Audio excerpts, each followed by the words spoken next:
Trump is nothing if not unpredictable. Obviously gets along very well with Narendra Modi, regardless of the change of administration. Regardless of that, the more or less the only way out that I see that's plausible is a grubby little deal. It won't change very much from what the previous administration, still the current administration in Washington, would have arrived at.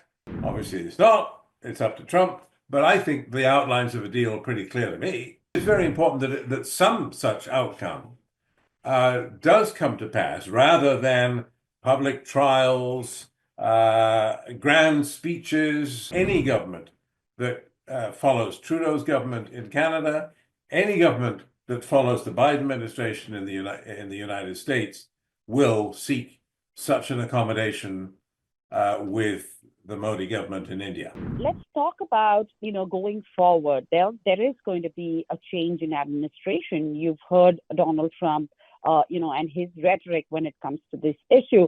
How do you see this play out with this new administration starting January 20th?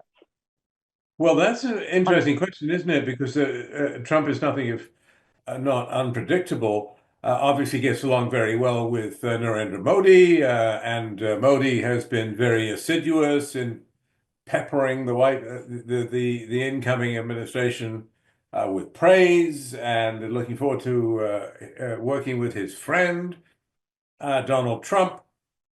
So I expect that they will work together closely, and I expect that regardless of the change of administration, regardless of that the more or less the only way out that I see that's plausible is a grubby little deal.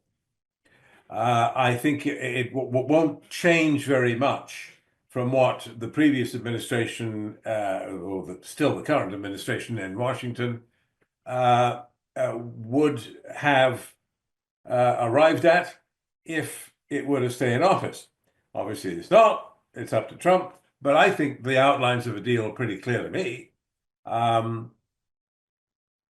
deal would involve concessions off camera by all sides. And by all, I mean all three governments, India, the United States, and Canada. And as part of that deal, India would get what it wants. Namely, that this would be as much as possible swept under the rug, and we'll tell the Indian public, and we're confident in the compliance of the Indian media, all of which, by the way, parroted the official line that Canada had censored this website in Australia for some reason. All of them incorrect. I think that India would, in this deal that I imagine, get what it wants in terms of sweeping this mostly under the rug, telling the public that, okay, we're through this, we've scored another great triumph, and there's no humiliation of India, there's no public trial. And what's going to happen is that administratively, quietly, and off camera, as I say, without public announcement, we will hold somebody to account. That we've found somebody, a sacrificial lamb that we can throw under the bus to take responsibility. I'm terribly sorry. It was me. I won't do it again. And we'll say tut, tut, tut.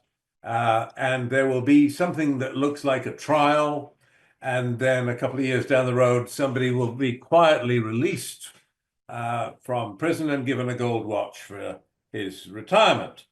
The Americans would get what they want in that they would preserve the important strategic relationship between the United States and India, which is of surpassing importance in this whole affair. I mean, all the rest of this doesn't matter compared to the importance of keeping India, if not in the Western tent, at least as part of our team in the confrontation with China.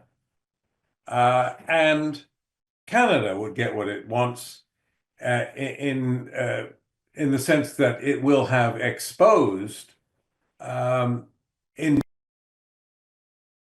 that the plot was real, that a Canadian citizen, no Canadian citizen is fair game for a foreign country to come here and murder them because they think they're bad people. I don't dispute that, by the way, that Hardeep Singh Nijjar might have been a bad person, maybe even a very bad person, but I don't know that. I haven't seen the evidence, and the evidence that I have seen isn't very good. I don't believe, and I don't think most Canadians do believe, in extrajudicial executions by foreign countries of Canadian citizens without the benefit of a trial.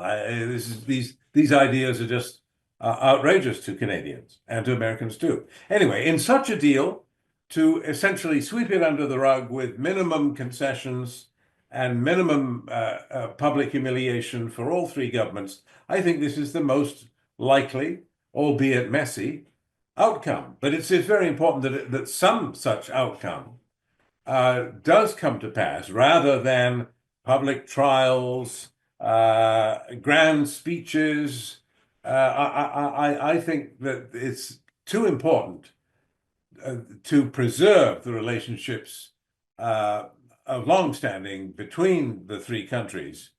And it's important enough that I think any government that follows Trudeau's government in Canada, any government that follows the Biden administration in the United States will seek such an accommodation with the Modi government in India.